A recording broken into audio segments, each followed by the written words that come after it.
Germany. Everybody, tout le monde. Yes, sir. Yes, sir. Bercy tàccu leen mourir. Ajawaay. Yéen ñi ci kaw en face. dem jiite Dakar Arena lañu koy defee boo dawulee gaaw jënd say ticket boo amulee bul ma ko ji jiituma Arena ma fekk la fa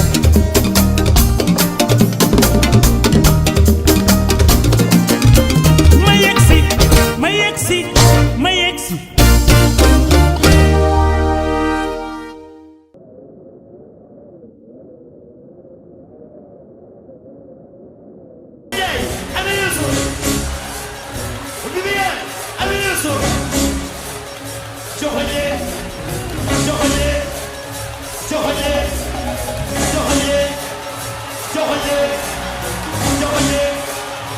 Bercy, une scène mythique, une scène qui voyait défiler des stars de tous les coins du monde, mais le compte n'était pas encore bon.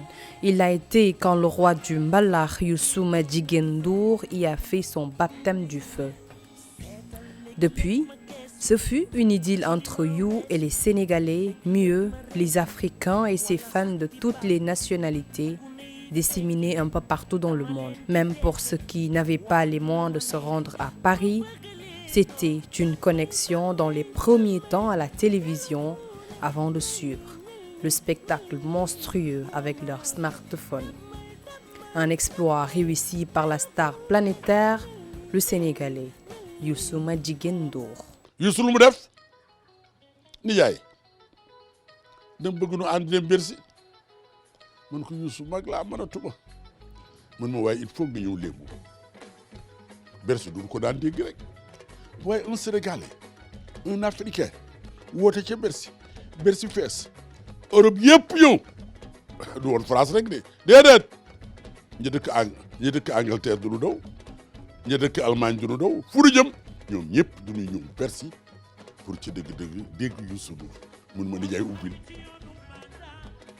ci laa waxee wax ju rëy ja ci laa ko waaye à travers le Sénégal voilà Youssou c'est l'artiste le plus populaire du Sénégal Youssou c'est l'artiste le plus populaire de l'Afrique Youssou fi nga yóbbu woy sa maam ya di buu jabaay sa nijaay ya di ñoom Aman Njaay Samb ak ñoom Samba Jabare wallahi xam nañ ni jarbaat bi kenn amu ko Sénégal ku dul Samba Jabare Aman Njaay Hadj Mansour Mbaye rek moo am jarbaat bu mel nii.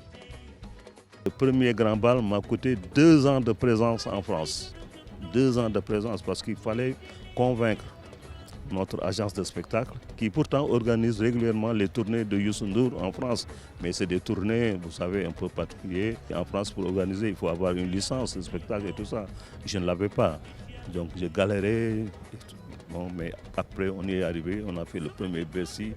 Et puis on a fait d'autres éditions. Et la dernière fois, c'est la 7e, je crois, en 2017. Donc aujourd'hui, on est en 2021. Après, donc, ce sera 2022, le 1er janvier. Donc, c'est vraiment heureux de l'organiser chez nous-mêmes. Xam nga Bercy ñun ak moom histoire la Bercy ñu ngi fa dugg en 1985 di jouer benn morceau par concert maanaam daan def opening di def première partie pour benn ndaanaan bu mag bu ñuy wax Jacques Higelin mu jël Bercy pendant 1 mois de Bercy moo tax léeg-léeg may wax naan Bercy bu doon jigéen la suñu jeeg la ñun parce que xam nañ ko boo takkee suñu ay bët sax ñu dox dugal la ci loge yi. Après 2 ans de pause due à la Covid-19, le boss du Super Étoile revient avec force. À Dakar, c'est un grand événement qui se prépare. Gagné 1er janvier, di dellu si na.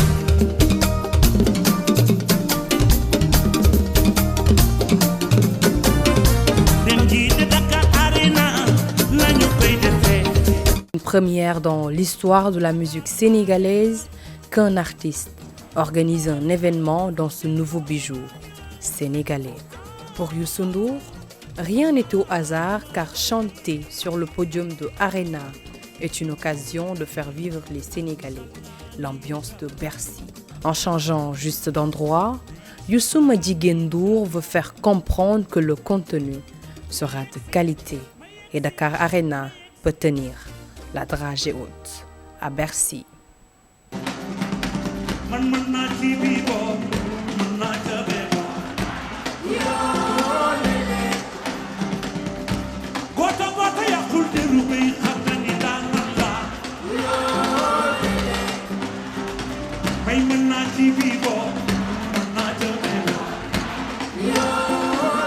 Ça nous a manqué, ils nous ont manqué et je pense que ça va être une communion et donc je suis très très content que quand même qu'on puisse permettre à tout le monde de voir des spectacles parce qu'il n'y en a pas beaucoup.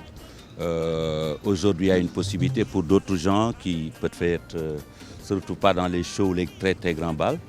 Et le premier, il y a le grand bal où pratiquement toutes les générations peuvent se retrouver. léegi nag Sénégal yëpp dama leen di fayee Bercy yëmburu woon dem Bercy dama leen di fayee Arona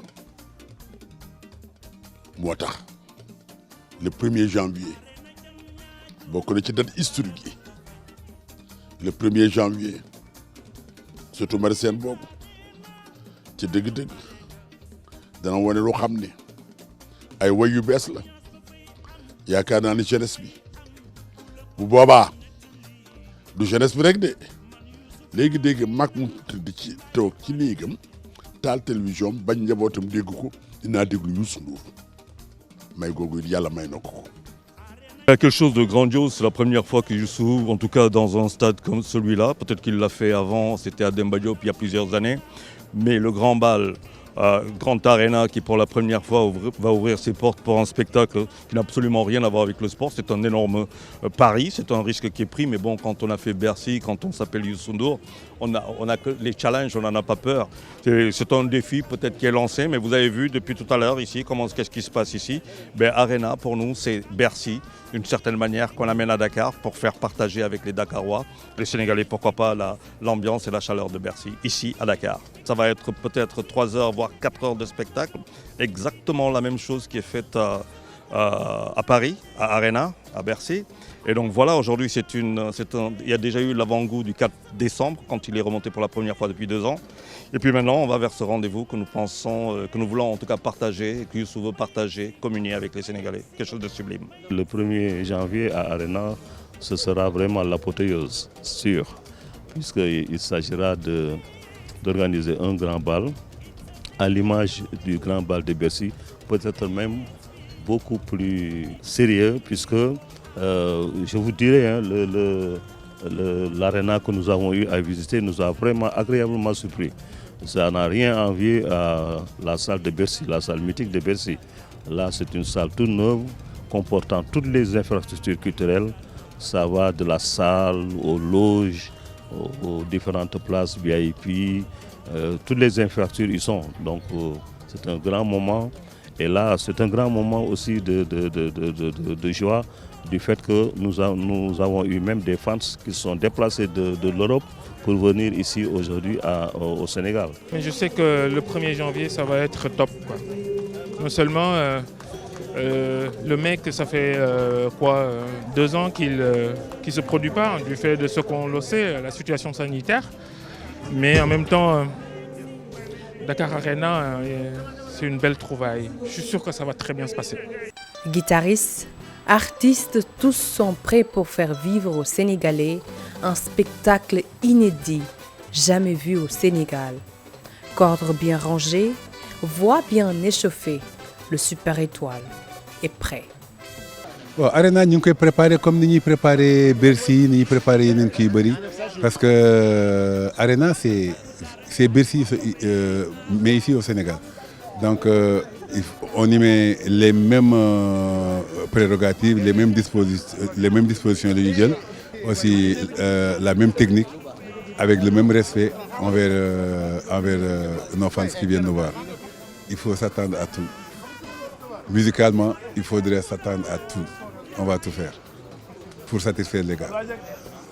Paris am Bercy Arena ñun tamit ñu am sunu Dakar Arena biñ fa duggee mën a Youssou di def publicité bi dañu xoolante li ñu xoolante moom mooy mais lii Bercy la ah et puis mu nekk nag lu am maanaa tu sais soriwul c'est à côté moo tax ñu bëgg mu nekk fête comme fin d'année la ñëpp daal di ñëw ñu àndandoog ñoom gis ngeen sécurité bi dafay mat ku mu neex yóbbu sa oto parking doon ko am problème boobu moo tax ma daal di ne ma ne Youssou ku mu neex sax dawalal ñaari oto parce que dañ daan xool 1er janvier nga gis ci sun public Youssou Ndour ak Super Étoile da ngay gis ku jënd biyem juróomi morceau wala juróom benni morceau rëcc ko parce que mi ngi ci rang bi du mën a dugg ci ba ñu xool loolu et puis surtout jigéen ñi comme yow dañu daan sañse ba rafet nga gis leen ndeysaan ñuy dox lu sori pour yegg biir CICES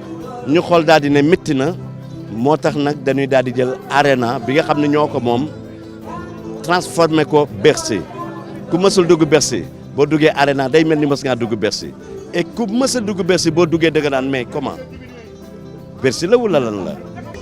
Youssou chaque jour ak fi muy fël ak li muy def du jeexal macha allah donc arena tour arena le 1er janvier xaar leen lu rëy Youssou man maay fecc katam waaye mën naa wax ne Sénégal fecc kat yëpp ay fecc katam lañ ndax man daf may ne bon invité ñoo xam ne tey jii nii soirée bi dina neex te noonu laa koy defee dinañ ko defaat ni mu ko daan defee nu ko raw sax xaar leen lu garaaw ak Youssou Ndour tout est possible. Une très bonne nouvelle pour les fans de Youssou Ndour.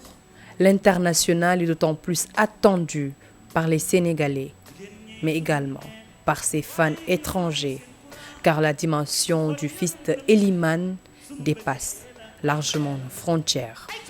Robes et chaussures déjà dans les armoires, les fans attendent avec enthousiasme le grand bal de Arena. Y aller encore, voilà, pour gën a wanewaat sama mbëggeel ci sama chanteur préféré mooy Youssou Ndour. Depuis ma xàmmali ko maa ngi wax ne musuma tardé concert am d'habitude même les techniciens léegi dañ ma xàmmee nee nañ ma chaque fois yow yaay njëkk a dugg ci salle bi te effectivement 2019 maa njëkkoon dugg ci salle bi ren aussi maa njëkk a duggaat ci salle bi di ñaan yàlla mu bàyyil ñu ko fi ba si kanam a kanam yàlla may ko wér mu yàgg di ñu bégal daal moom rek la ñu am. C'est un événement qui est très attendu par la population puisqu'on est resté 1 an à 2 ans avec voilà, des événements annulés.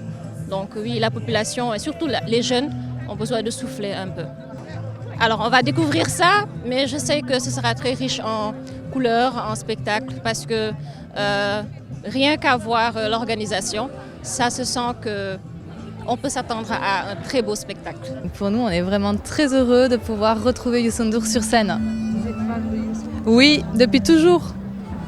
Ce sera déjà une très belle soirée pour nous tous en famille. De l'ambiance comme Youssou Ndour sait si bien le faire. La teranga du Sénégal comme on l'aime aussi. Et puis voilà, passer un bon moment tout simplement. Gagné 1er janvier.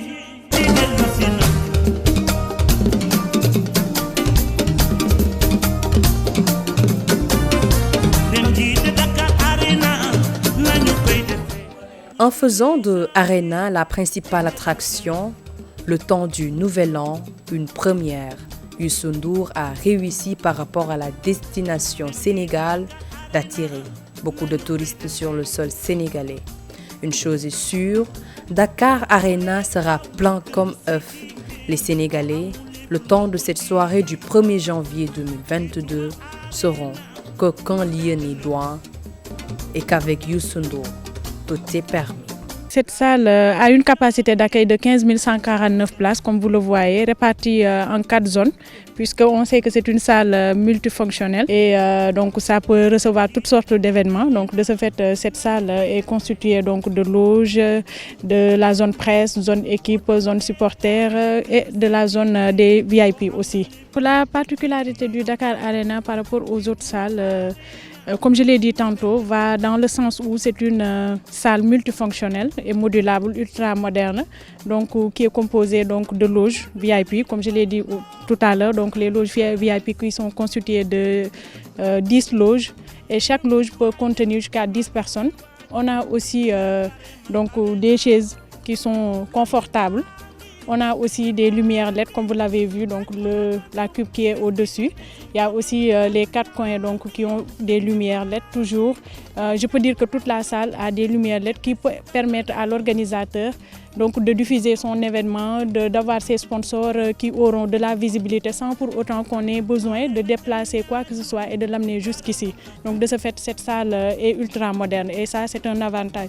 La capacité d'accueil aussi l'est. Donc si on sait qu'il y a d'autres salles à Dakar, mais quand même la capacité qu'on a ici dépasse de loin ce qu'on a au niveau de Dakar. Aussi, je peux dire le parking. Donc on a un parking de 1000 places parce qu'on peut organiser quelque part, on a du mal à avoir une partie où on peut garer sa voiture, alors qu'ici tel n'est pas le cas. On peut aussi toujours dehors aménager donc, une partie qui pourra toujours permettre à la population donc, qui vont venir ici d'avoir tout ce qu'il faut, donc sécurité. On travaille avec la gendarmerie, la police et les sapeurs-pompiers pour cet événement. Donc de ce fait, la sécurité est bien gérée aussi à ce niveau. Donc tout ça, ce sont des avantages. Donc la particularité de Dakar Arena, donc on va commencer toujours par la climatisation centralisée. La salle est climatisée, ainsi que les bureaux et tous les locaux de Dakar Arena. En plus de ça, il y a aussi la sécurité technique et la sécurité événementielle. Quand on parle de la sécurité événementielle, on fait référence à la police, à la gendarmerie. Mais au-delà de cette sécurité aussi, il y a la sécurité incendie, qui est une norme par rapport à chaque infrastructure recevant du public. Donc à Dakar Arena, on a des équipements de sécurité incendie de dernière génération. La particularité technique aussi demeure au-delà de la sécurité, sur la consommation d'électricité. On a des équipements ultra modernes et de faible consommation. On a aussi des groupes électrogènes de haute gamme qui assurent le relais au cas où il y aurait un petit souci technique. Et on travaille aussi en parfaite collaboration avec la Sénélec, avec la police, la gendarmerie et les sapeurs-pompiers. Donc cet événement, ça entre dans le cadre des grands événements que nous recevons, parce qu'on a reçu tout récemment l'Afro-Basket en 2019. Donc cet événement aussi s'inscrit dans ce cadre. Et nous sommes prêts à l'accueillir dans les meilleures conditions et dans des commodités optimales. Et c'est le premier événement culturel qu'on a reçu, à part des événements sportifs qu'on a l'habitude de recevoir. Donc c'est un premier. Et là, nous y mettons jour et nuit. On a aussi tous les équipements qu'il faut pour le recevoir. Et là, nous lançons un appel à tous les Sénégalais que ce site est un patrimoine pour tout le monde. Il faudra la préserver et la conserver dans des meilleures conditions. Nous avons aussi des restaurants à l'intérieur, des cafétérias, des boutiques. Donc tout ce qu'il faut à l'intérieur pour recevoir un événement, nous l'avons déjà. Ce sera avec un grand plaisir et nous lançons un appel à tous les Sénégalais que ce patrimoine, c'est à eux, que ce bijou est à nous tous Sénégalais. Donc nous demandons à tout le monde d'en prendre bien soin, des toilettes, des restaurants, des cafétérias, parce qu'on a des équipements ultra modernes que les gens n'ont pas l'habitude de voir, aussi les chaises, les détecteurs dans les toilettes, et ainsi de suite. Donc nous lançons un appel à tout le monde, que ce patrimoine c'est à nous tous Sénégalais, donc on demande à tout le monde de le préserver au mieux. Donc pour terminer, nous lançons un appel, nous appelons à tous les Sénégalais de venir nombreux. Donc nous sommes prêts à les accueillir. Techniquement, le site est prêt, toutes les commodités sont au top. Donc la sécurité aussi, parce qu'on travaille tous les jours, depuis que la date a été retenue, on travaille tous les jours avec la gendarmerie et la police pour recevoir les gens dans des meilleures conditions et sécuritaires aussi. On travaille aussi avec les sapeurs-pompiers et on travaille aussi même avec Eiffage pour l'accès au niveau du site, que ce soit facile et normal.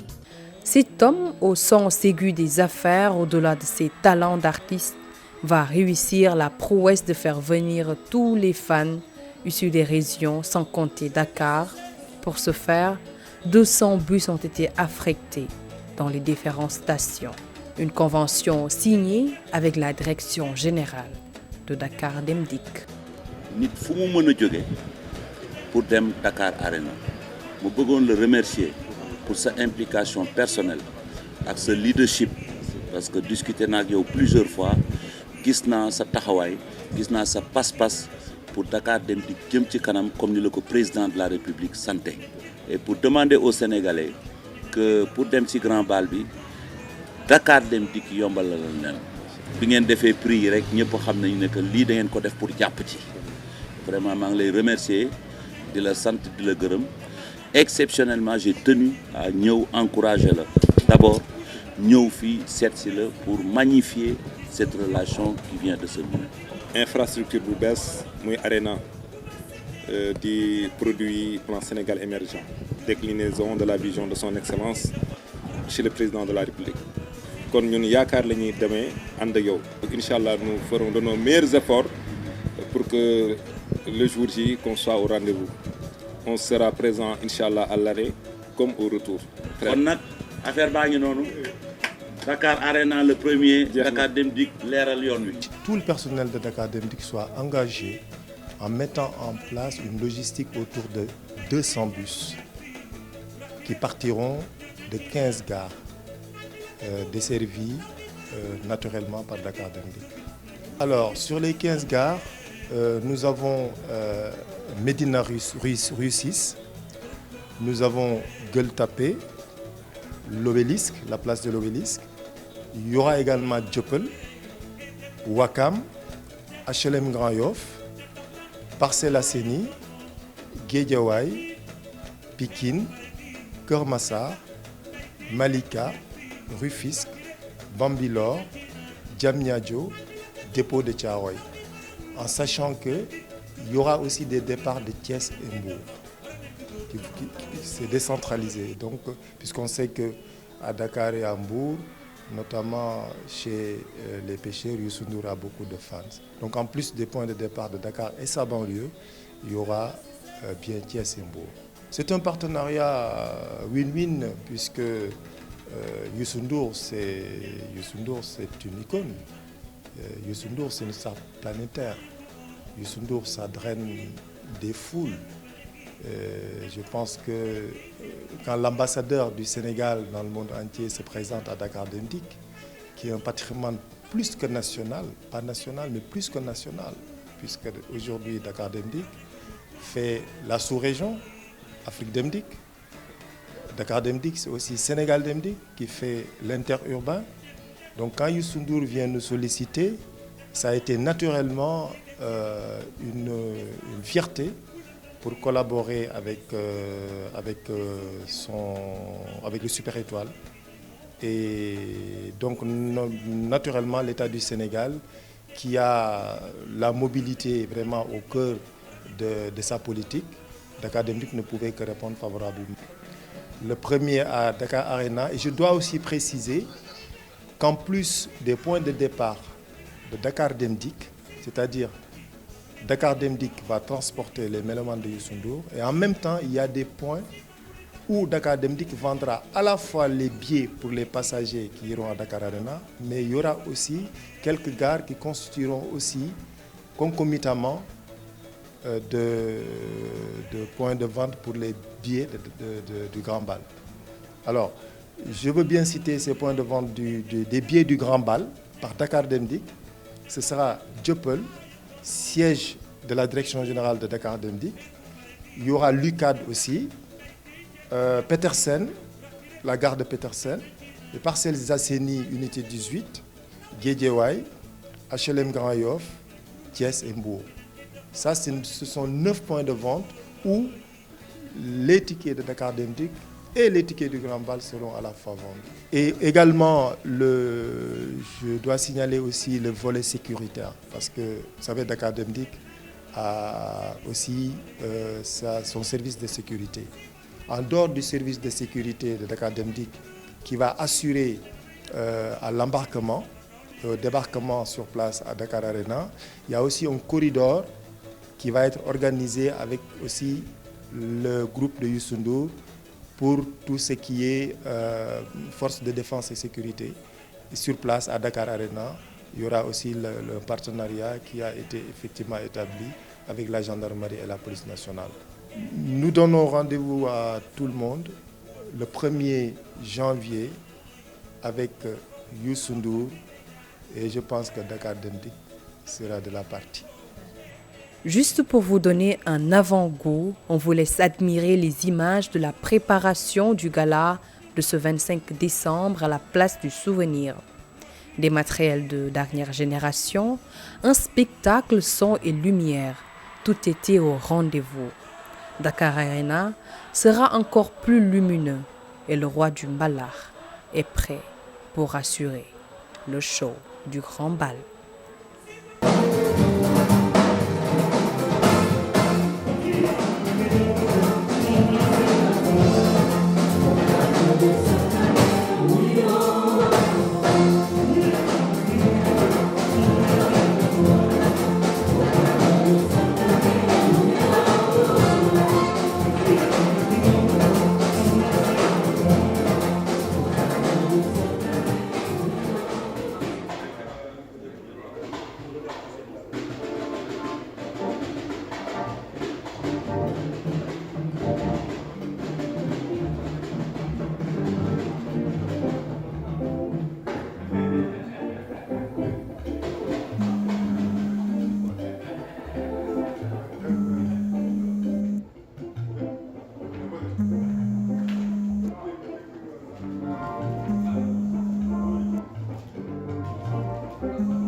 Pour parler de la réussite de ce grand homme, de ce patrimoine national et international, pour parler des grands bals réussis, mais également pour parler de la dimension internationale de Youssou Madjiguène Ndour, qui de mieux que El Hadj Mansour Mbaye pour nous dire qui est Youssou Madjiguène Ndour. Youssou Ndour bu Ndeye Soxna bu Marie Sène maag moom li nu boole dafa bari. Marie Sène maamam góor gi Bouba Kër Mbuub doon ko denc ca Tiwaawan ak ku ñu wax Fat ko de Lam Bouba Kër Mbuub moomu di maamu Youssou di bàyyi Ndeye Soxna moo daan ñawal Sidi Boubacar radiyallahu taala anhu mi nekkoon xalifa général Tijani de 1922 à 57 xalifa bu tedd ba. Marie Sène maamam nag di wëllëre sama yaay Ngoone Taal doom juma jur commencé ko sama taaw ba ci ñi mujj ku sant si ba la koy tudd Marie Sène ay woy ba pare mu sëgg a tudd booba ndax Youssou juddu na sax déedéet boobu juddoogul waaye ku mel ne Youssou à travers le Sénégal et en Afrique et même en Europe amul lu Youssou def moom ci boppam moo ber langu boppam def lan ni réew mi ñuy wax Sénégal ca ma bokk ko ak Sénégalais yépp bëgg naa man itam feeñal fi lu xam ne àddina bi yëpp daanu xam ne loolu feeñ na indi rajo indi télévision Youssou day ak journal ni lii peuple sénégalais noo ko moom ak Afrique yëpp Youssou mooy kan mooy artiste bi xam ni ndomba yii mu am à travers le monde bariwul artiste bu ko am ancien ministre du tourisme ndax doy na déedéet ancien ministre de la culture ndax doy na mu janoo ki xam ni moo yilif réew mi di le président de la république gardien de la constitution ni ko bëgg ma lool waaye la jeunesse de mon pays nee naa dellu si waat président ni ko d'accord naa ak yow mais doo dem rek noonu demal wuyul la jeunesse notre jeunesse maa ngi yow noo bokk jeunesse bi waaye wu seen ministre conseiller ku Youssou Obama le président des Américains bi mu fi ñëwee ca protocole bi di présenter les ministres ànd ak Macky Sall le président de l'espoir le gardien de la constitution beeg si Youssou ni ko le ministre Youssou Ndour mun ko kii rek la sama jabar bëgg mu ngi nii musique am du koy teg ndax doy na déedéet Sey Abdou Fatah bu Seydi Fadilou ni ko li nga wax sama baay neex naa dégg màggal gi xam ni ki yeggali jumaa ji moo ko moom ki xam ni li mu def ci sama yoonu maam Xaadimu Rasuul ñëpp janoon noog moom tey la bésam màggal la nga ko waxoon nettali ko ñëpp a ngi fi nag tey képp ku sutoo ci Xaadimu Rasuul ak ku yaakaar Xaadimu Rasuul ak yaakaar jabootu Xaadimu Rasuul yaa ngi ci màggal gi waaye li nga wax araamul kaay nettali ko loolu Youssou Ndour rek boo ko mos a am ak lan Youssou Ndour ku ñu wax Diawara Touré def l'homme de l'année voté à la budget de la mairie de Rufisque 30 millions ni ma doyul nag damay ànd ak yow ak Kora Fall ak Pala Mbeng du ñuy dem France ma ne ko mais Diawara lu ñuy wuti mu ne ma du ñuy dem à l'UNESCO et à la francophonie ma dem l'UNESCO ak francophonie fekk fa sama xarit ba sama soppe ba l'ancien gardien de la constitution mu joxe instruction ni nan seet les fonds yi xam ni ci dëgg-dëgg mën nañu ko jox Hadj Mansour pour la culture francophonie def noonu UNESCO def noonu ma wàcc Dakar sama jarbaat sama xarit l'artiste le plus populaire du Sénégal et même de l'Afrique ni damay sargal Hadj Mansour Mbaye woo ñëpp ni Mara waxal sama nijaay Hadj Mansour ni ko samedi appel yi daanu ko def avant première yëpp ci TFM ak ci rajo yëpp damay sargal Hadj Mansour laajuma dara nag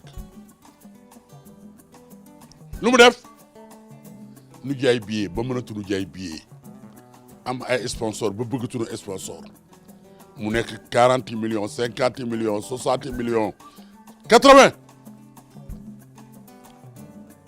Chopard ak Mara ni ko lii am na lu ci génn mu ne loolu yëpp bàyyi leen ko ak sama nijaay laa ko jox maa ko sargale ci li ñu ko defoon l'homme de l'année de la franco Youssou Ndour sang ba tëdd ca Touba ca Taïf di sëñ Mbàkke Soxna Lo di doomu kan Gaynde Fatma xam ngeen ko mooy taw Seydi Mouhamadou Moustapha Mbàkke mi yëkkati xalifa Xaadimu Rasuul lu mu wax woy ko woy wu réew wa sëñ Mbàkke Soxna Lo mu baax ma ni waaw Youssou Ndour nii lu ñu koy fay xanaa bàyyi ko ak Xaadimu Rasuul bis bu réy boobu xam ni muy coupe du monde ban woykat la ñuy jël à travers le Sénégal à travers l'Afrique et à travers l'Europe fekk nu éliminer nu ni on prend Youssou Ndour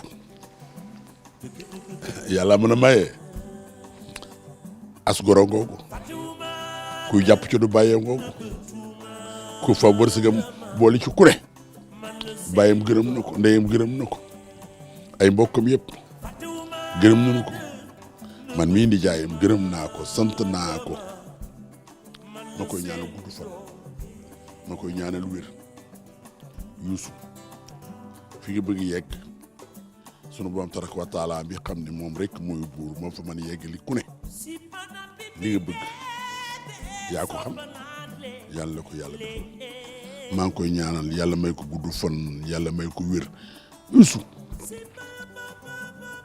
fierté nga pour le Sénégal fierté nga pour l'Afrique fierté nga pour képp kuy africain à travers le monde entier yàlla mi xam ne dara tëwu ko ci at mu bees bii Seydi Hadj Mansour ma ngi lay ñaanal yàlla may la gudd fan Seydi Hadj Mansour ma ngi lay ñaanal yàlla may la wér Seydi Hadj Mansour ma ngi lay ñaanal ci dëgg-dëgg am na yoo xam ne nar nga ko def ci at mi ak at yi ñëw yal na yàlla wàcce yooyu yëpp nga fekk ko naal yëpp yal na nga ko wàcce di la souhaiter nag une bonne heureuse année 2022 di ko souhaiter Sénégalais yëpp Comme vous venez de le voir, chers téléspectateurs de l'Aral TV, nous sommes à Arena Tour. C'est ici même, dans cette salle emblématique, que le chanteur, la star planétaire, la star sénégalaise Youssou Ndour va venir le 1er janvier pour les besoins du Grand Bal. Arena est prêt pour vous accueillir, vous Sénégalais, mais également les citoyens du monde. Youssou Ndour également est prêt. Oui, je suis prêt. I'm ready to rock. On vous donne rendez-vous le 1er janvier, ici même, dans cette salle, pour le Grand Bal.